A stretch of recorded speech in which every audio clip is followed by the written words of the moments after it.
Next week, the leaders of the world's 20 most powerful economies will be meeting in the seaside resort of Bali in Indonesia. They will be discussing some of the most important and pressing issues of the day.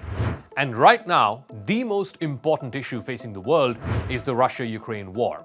It's been 9 months since the war began. There is seemingly no end in sight to this war.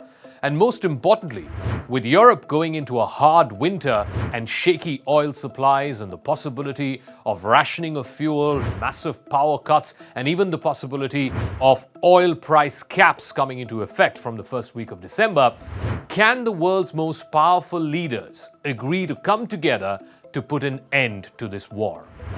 On Crux Decode, why has Vladimir Putin decided to skip the G20 after months of build-up? How have the results of the US midterms affected Joe Biden's global standing? Will Biden and Xi Jinping finally talk face-to-face? And with Putin missing, will the West increase pressure on the leaders they see who are supporting Russia in this war against Ukraine? And with a new regime in Israel and Benjamin Netanyahu coming back, also Iran becoming a much more active player in the Russia-Ukraine war, how will the dynamics of the continued supply of weapons by NATO to Ukraine, how may those dynamics change?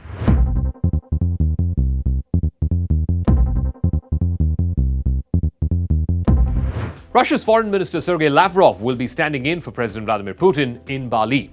The confirmation of the same came after months of speculation and several statements of outrage from Western countries about attending a global summit with a man they've called a war criminal. The Kremlin may be seeking to avoid awkward encounters in the full glare of the world's press.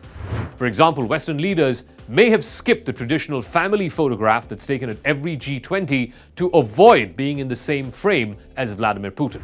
The other factor, of course, is the progress of the war in Ukraine. In fact, Putin's decision was announced within hours of yet another big decision, that of Russia withdrawing its troops from Kherson. While the US has called this an opportunity to negotiate peace, it is obvious that Russia would have preferred not to be on the back foot in Bali. Putin's absence will also make it easier for Western leaders to woo those who've been relatively neutral in their stand on the Ukraine war. US President Joe Biden is leaving for the COP summit as well as the G20 as the results for the US midterm elections have come in. The Democrats have done better than most pollsters had predicted, staving off the Republican red wave that many feared would herald the return of Donald Trump. Across the pond, the US midterm results have been greeted with relief in many European capitals. The Republicans have repeatedly questioned the war chest that America has thrown open for Ukraine in terms of both weapons and money. This was in danger of shrinking with increased Republican political control in Washington. But for the moment, Biden's Ukraine strategy stays in place. And this will make a big difference to how Joe Biden is greeted by his European allies when he lands in Bali. Speaking of greetings, there is one fist bump that definitely will not see a repeat in Bali. Within days of this particular photo opportunity, the OPEC Plus had announced that it would cut oil production to Russia's benefit. Saudi Arabia's Mohammed bin Salman will also be at the G20, but a lot of effort is going in to ensure that there are no awkward encounters between the prince and the president. MBS, in fact, will be stopping over in India on his way to Bali. And this is a visit that Washington should be watching out for. India has so far resisted any American pressure to join its ranks against Russia. So has Saudi Arabia. Other alliances could be in the making as well. Riyadh has signaled its willingness to join the BRICS grouping of nations. It's also confirmed that Xi Jinping will be traveling to Saudi Arabia in a very rare foreign visit. So you have India, Saudi Arabia, and China. Will this new global power center take some firmer shape in Bali when MBS rubs shoulders with both Narendra Modi and Xi Jinping? In fact, Xi Jinping will be landing in Bali right after cementing an unprecedented third term. There is plenty of buzz around a possible meeting between the leaders of the world's two biggest economies, but neither the United States nor China are willing to confirm whether Biden and Xi will talk. I'm looking for competition, not conflict. And so what I want to do with him when we talk is lay out what kind of each of our red lines are, understand what he believes to be in the critical national interests of China, what I know to be the critical interests of the United States, and determine whether or not they conflict with one another. And if they do, how to resolve it and how to work it out. The American press is full of reports that the White House is working overtime to engineer a meeting. It seems that the hesitation this time around is coming from the Chinese side.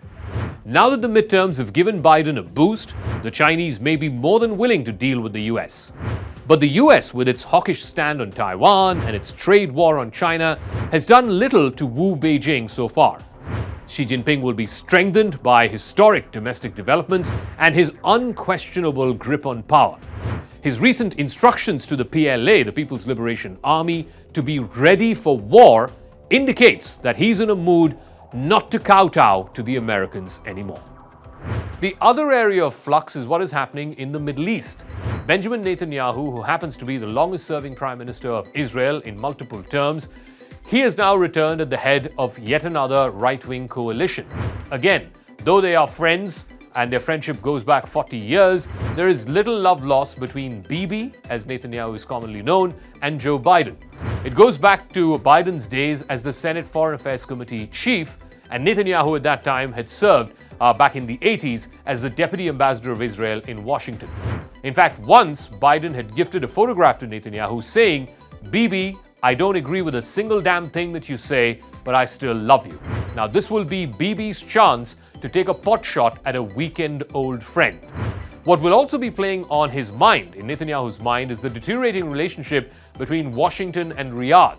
For years now, Saudi Arabia has been America's longest and most steadfast ally in the Arab world.